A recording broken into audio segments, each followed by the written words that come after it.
Hello students, তো দেখো লাস্টে আমরা 16 অবধি করেছিলাম, তাই তো? তো এবার আমরা 17-এরটা করে নেব। দেখো 17-এর ফার্স্ট প্রবলেমটা পড়ো, পেজ নাম্বার 119, 119 পেজ। কি বলছে? 400 টাকার 2 বছরের সমল চক্রবৃদ্ধি 441 টাকা হলে বার্ষিক শতকরা চক্রবৃদ্ধি সুদের হার কত তা লিখি। ঠিক আছে, তাহলে দেখো 400 টাকার 2 বছরের সমল চক্রবৃদ্ধি 441 টাকা, তাহলে এখানে P = 400 আর অ্যামাউন্ট সমল চক্রবৃদ্ধি হচ্ছে 441, 441 টাকা। টাইম কত বলেছে? 2 বছর। আর সুদের হার কত বলে দিয়েছে? বের করতে দিয়েছে, তাই তো? খুবই সিম্পল অঙ্কটা। ওই যে লাস্টের আমরা যে বলে 16 রোমান 5টা যেমন করলাম, সে 16 A রোমান 5 সেরকম। তো দেখো A = P × 1 + R/100 whole to the power n, এই ফর্মুলাটা অ্যাপ্লাই হচ্ছে। 441 = 400 × 1 + R কত বের করতে হবে by 100 whole to the power 2। 400কে 441 নিচে ভাগ আকারে নিয়ে চলে আসবো, কারণ এদিকে গুণ আকারে আছে। তাহলে 441/400 = 1 + R/100 হোল স্কোয়ার। 441 কার স্কোয়ার? আমি মনে রাখতে বলেছি 30 অব্দি স্কোয়ারগুলো। 441 21 স্কোয়ার, 400 কার স্কোয়ার 20 স্কোয়ার। তাহলে কত হচ্ছে 1 + R/100 তার হোল স্কোয়ার। কি বলেছিলাম? যে যদি পাওয়ার সেম থাকে তাহলে বেসগুলো সেম হয়, তাই তো? সূচকের নিয়ম অনুযায়ী। তাহলে বেসগুলো সেম করে দাও। 21/20 = 1 + R/100। তাহলে এই +1টা ডান দিক থেকে বাদিকে আসলে -1 হয়ে যাবে। তাহলে 21/20 - 1 = R/100। লসাগু কত হচ্ছে? 20। এটা কত হবে? 21 - 20 = R/100। তাহলে 21 থেকে 20 গেলে কত থাকে? 1/20 = R/100। তাহলে তলায় তলায় কেটে যায়। 20 দিয়ে 100 কাটলে কত হচ্ছে? 5। এই 5 1-এর সাথে গুণ হয়ে যাবে, তাহলে R = 5, তাই তো? এখানে কিন্তু অ্যান্সার মানে একক হবে না, ঠিক আছে? তাহলে সুদের হার কত হচ্ছে? সুদের হার 5%, তাহলে 5% হচ্ছে অ্যান্সার, রাইট? নেক্সট 17-এর রোমান 2টা দেখে নাও। রোমান 2 কি বলছে? বার্ষিক নির্দিষ্ট শতকরা চক্রবৃদ্ধি হার সুদে কিছু টাকা n বছরে দ্বিগুণ হয়, কত বছরে 4 গুণ হবে? কিছু টাকা n বছরে দ্বিগুণ হয়, ধরো না P টাকা, ঠিক আছে? n বছরে দ্বিগুণ হচ্ছে, তাহলে কত হয়ে যাচ্ছে? P টাকা n বছর যদি রাখো, বার্ষিক নির্দিষ্ট চক্রবৃদ্ধি হার সুদে কতটা চক্রবৃদ্ধি হার সুদ সেটা বলেনি। তাহলে আমাদের এখানে দুটো জিনিস ধরে নিতে হবে। একটা হচ্ছে আসল = P টাকা, এটা আমাদের ধরে নিতে হবে। আর সুদের হার = R%, এটা আমাদের ধরে নিতে হবে, ঠিক আছে? আর বাকি আমাদের n বছর বলে দিয়েছে, আর দ্বিগুণ হচ্ছে n বছরে, 4 গুণ হবে কত বছরে, ঠিক আছে? সেটা আমাদের বের করতে হবে। তো দেখো, যেহেতু টাকাটা দ্বিগুণ হচ্ছে n বছরে, তাহলে দ্বিগুণ হচ্ছে তো নিশ্চয়ই আসল আর সুদ মিলিয়ে দ্বিগুণ হচ্ছে, তাই না? তাহলে তুমি ধরো তুমি একটা ব্যাংকে 100 টাকা রেখেছো, তোমার টাকায় দ্বিগুণ হয়েছে মানে 200 টাকা হয়েছে। সেই 200 টাকাটা কি তুমি ব্যাংক দিচ্ছে 200 টাকা? না, তোমার ওই 200 টাকার মধ্যে 100 টাকা তোমার আছে, আর বাকি 100 টাকা তোমাকে ব্যাংক দিচ্ছে, টোটাল হচ্ছে 200 টাকা। তাহলে দেখো, এর মধ্যে আসলটা আছে তোমার টাকা, আর সুদ হচ্ছে কি ব্যাংকের টাকাটা, ঠিক আছে? যেটা তোমার টাকাটাই ছিল। তাহলে দেখো, আসল এখানে P টাকা, সেটা যদি দ্বিগুণ হয় তাহলে কত হয়ে যাবে? 2P টাকা। আর এই 2Pটা কি? সমল চক্রবৃদ্ধি, চক্রবৃদ্ধি সুদ না কিন্তু, সমল চক্রবৃদ্ধি, তাই তো? তাহলে A = 2P। তার টাইম কত বলে দিয়েছে? n = 2 বছর। তাহলে এটা হচ্ছে ফার্স্ট কেস, ঠিক আছে? তাহলে এটাকে আমি যদি অ্যাপ্লাই করি, A = P × 1 + R/100 whole to the power n, তাই তো? তাহলে দেখো, এর জায়গায় কত হচ্ছে? 2P। 2P = P × 1 + R/100 whole to the power n। আচ্ছা, n না, এখানে 2 বছর হবে। P কেটে গেল, তাহলে কত পড়ে রইলো? দেখো, 1 + R/100 তার হোল স্কোয়ার। আমি ডান দিকটা বাদিকে লিখে নিচ্ছি, = P কেটে গেলে কত পড়ে থাকে? 2। এটাকে ধরো 1 নম্বর নাম দাও। তাহলে দেখো, তুমি 2 এর ভ্যালু এটা পেলে, তাই তো? ও এটা সরি, এটা তো 2 বছর না, এটা তো বলেছি n বছর, সরি n বছর, হ্যাঁ এটা n হবে। এটা কত? এটা n, হ্যাঁ। তো নেক্সট বলেছে যে কত বছরে 4 গুণ হবে। 4 গুণ হবে মানে কি? A = তোমার হয়ে যাবে 4P। এটা কিন্তু চক্রবৃদ্ধি সুদ, চক্রবৃদ্ধি সুদ না, এটা কিন্তু সমল চক্রবৃদ্ধি সুদ না, হ্যাঁ। এর মধ্যে সুদ আসল সব আছে। আর আমাদের n কত সেটা বের করতে হবে। n মানে ধরো না, এটা n ড্যাশ, মানে নতুন বছরটা আমাদের বের করতে হবে, ঠিক আছে? তো সেটা আমরা বের করে দেখি। আবার ফর্মুলা কি বলে, 4p equals to p into 1 plus r by 100 whole to the power কত, n ড্যাশ, তাই তো, n dash whole to the power n dash.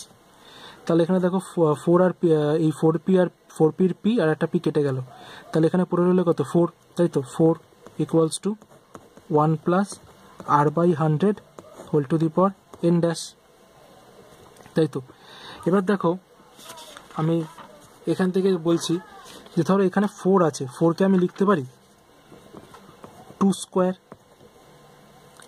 Equals to 1 plus r by 100 whole to the power n dash. এই 2 এর value এটা জানি তো, তাহলে আমি টোটালটা লিখে দেবো এইটা 1 plus r by 100 whole to the power n, এটা আমি 2 এর জায়গায় লিখবো, তার হোল স্কোয়ার, ঠিক আছে। তাহলে এটা লিখলে কত হবে, এটা লিখলে এরকম দেখাবে, ইমপ্লাইজ দ্যাট দিয়ে 1 plus r by 100 whole to the power n তার স্কোয়ার, 2 এর জায়গায় এটা লিখলাম, whole to the power n ছিল, হোল টু দি পাওয়ার এই যে whole to the power n, আর তার এই বাইরে স্কোয়ার ছিল, বাইরে স্কোয়ার, ঠিক আছে, ইকুয়ালস টু ডান দিকে কী বলেছে 1 plus r by 100 whole to the power n dash, 1 plus r by 100 whole to the power n dash.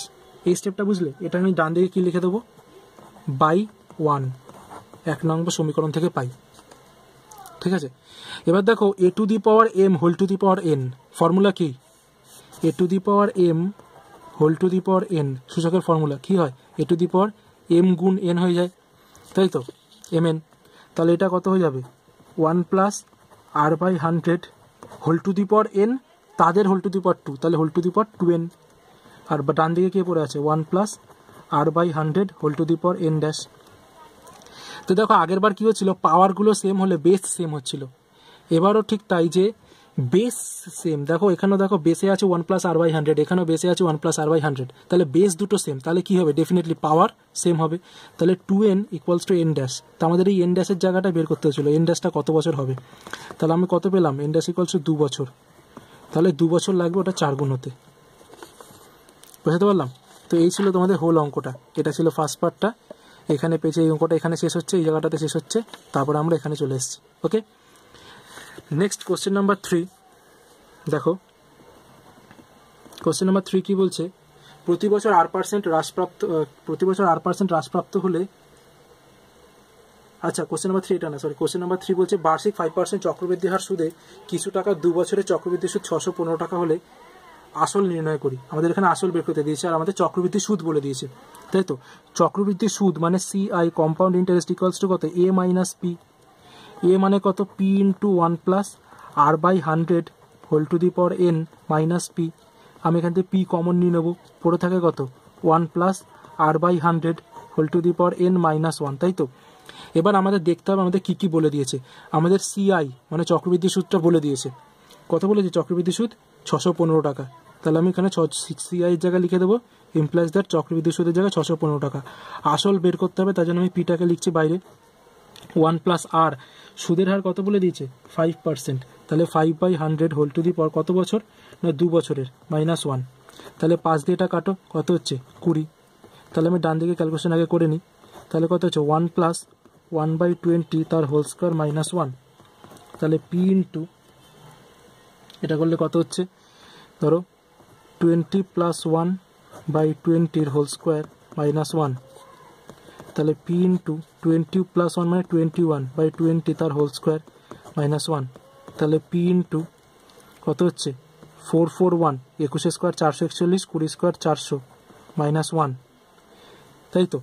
তাহলে লেফট হ্যান্ড সাইডে কে পড়ে রয়েছে 615, তাহলে আমি লিখতে পারি 615 ইকুয়ালস টু p ইন্টু, এখানে লসও কত হবে 400, উপরে কত হচ্ছে 441 মাইনাস 400, তাহলে কত আছে p ইন্টু 400, উপরে 441 থেকে 400 বাদ গেলে কত থাকে 41, তাহলে বাদিকে আছে 615, তাহলে আমার যেহেতু সাইড চেঞ্জে মাহির, তাই জন্য আমরা ডান দিকেরটা বাদিকে, বাদিকেটা ডান দিকে লিখবো, তাহলে p ইন্টু 41/400 ইকুয়ালস টু 615, তাহলে কোনাকুনি গুণ করো, p ইকুয়ালস টু 615, এই তলারটা উপরে গুণ হয়ে যাবে 400, আর উপরেরটা ভাগ হয়ে যাবে 41, কাটাকাটি করো কত হয় 15, তাহলে p ইকুয়ালস টু 4 15 60, 6000, তাহলে আসল কত হলো 6,000 টাকা। ঠিক আছে, তাহলে ছিল কোশ্চেন নাম্বার 3, বুঝেছো? ওকে, নেক্সট কোশ্চেন দেখো, কোশ্চেন নাম্বার 4। কোশ্চেন নাম্বার 4 কি বলছে, প্রতি বছর R% হ্রাসপ্রাপ্ত হলে n বছর পর একটি মেশিনের মূল্য হয় V টাকা। n বছর পূর্বে মেশিনের মূল্য কত ছিল? তো দেখো আমাদের পাস্ট, পূর্বে কত ছিল সেটা বের করতে হবে, মানে আমাদের পি বের করতে হবে, পাস্ট ভ্যালু। তাহলে পি আমাদের বের করতে হবে, আর এ আমাদের বলে দিয়েছে V টাকা। সমহার হ্রাস কত বলে দিয়েছে, R=R%ই বলে দিয়েছে, আর সময় কত বলে দিয়েছে, n=n বছর, তাই তো?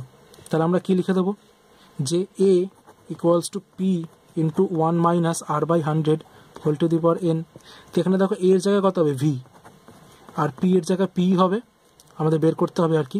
1 - R এর জায়গায় এখানে R আছে, আর n এর জায়গায় n আছে, তাহলে আমাদের P এর মান বের করতে হবে, তাই তো? তাহলে দেখো এখানে দেখো P এর সঙ্গে এই জিনিসটা গুণ আছে, তাহলে আমি যদি শুধু P এর মান বের করি তাহলে কি হবে, এই টোটাল জিনিসটা এই V এর নিচে ভাগ হয়ে চলে আসবে।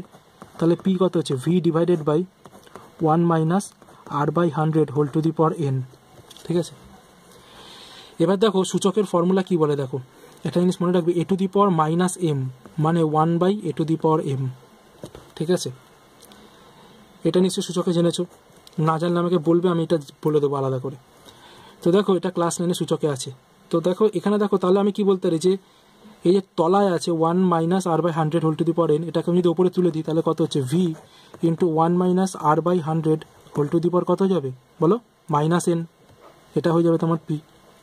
কারেক্ট, বুঝতে পারলাম? ওকে, তো এটা হচ্ছে অঙ্কটা। নেক্সট আমাদের কি আছে, নেক্সট হচ্ছে নাম্বার 5। নাম্বার 5 কি বলছে, নাম্বার 5 বলছে প্রতি বছর জনসংখ্যা R% বৃদ্ধি হলে n বছর পর জনসংখ্যা হয় P। তাহলে n বছর পূর্বে জনসংখ্যা কত ছিল তা নির্ণয় করি। তাহলে দেখো n বছর পর হয় P, তাহলে n বছর পূর্বে কত ছিল, এখানেও ঠিক তাই, যে আমাদের পূর্বেরটা বের করতে হবে, মানে আগে, তাহলে পাস্ট বের করতে হবে। P আমাদের কত জানি না, আমাদের এখন একটা বলে দিয়েছে A = আফটার, মানে পরে কত হবে বলে দিয়েছে P। ঠিক আছে, আর আমাদের সমহার বৃদ্ধি কত বলে দিয়েছে না R%, সময় কত বলে দিয়েছে এটাও না, n বছর, তাই তো?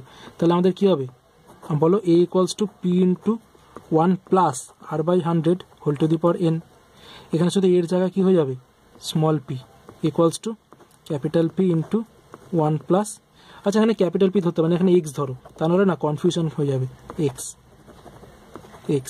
1 + R/100, আরটা এখানে আরই আছে, nও এখানে n আছে, তো আমাদের x এর মান বের করতে হবে। তাহলে কি হবে, আবার একবারে মানে আগেরটার মতোই, এই টোটালটা ভাগ হয়ে যাবে P এর তলায়, তাহলে P / 1 + R/100 whole to the power n। তাহলে এটাকে আমি কি আকারে লিখতে পারি, x = P × 1 + R/100 whole to the power -n। Correct, তো এটা ছিল তোমার কোশ্চেন নাম্বার 5। তো দেখো এই কোশ্চেন নাম্বার 5 করার মধ্যে থেকে আমাদের কোশ্চেন থেকে 6.2 সমহার বৃদ্ধি আর সমহার হ্রাস চ্যাপ্টারটা কমপ্লিট হয়েছে। ঠিক আছে, তো আশা করি তোমরা বুঝতে পেরেছো টোটাল চ্যাপ্টারটা। আর যেখানে যেখানে প্রবলেম হবে আমাকে নিশ্চয়ই জানাও, আমি আলাদা করে তোমাদের এই প্রবলেম ক্লারিফাই করে দেওয়ার চেষ্টা করব। ঠিক আছে, তো ততদিনের জন্য এই পরে ভিডিও আর আসবে অঙ্কের, ততদিনের জন্য অঙ্ক করতে থাকো, যত রকমের বই আছে তত রকমের বই থেকে করতে থাকো। ঠিক আছে, টাটা।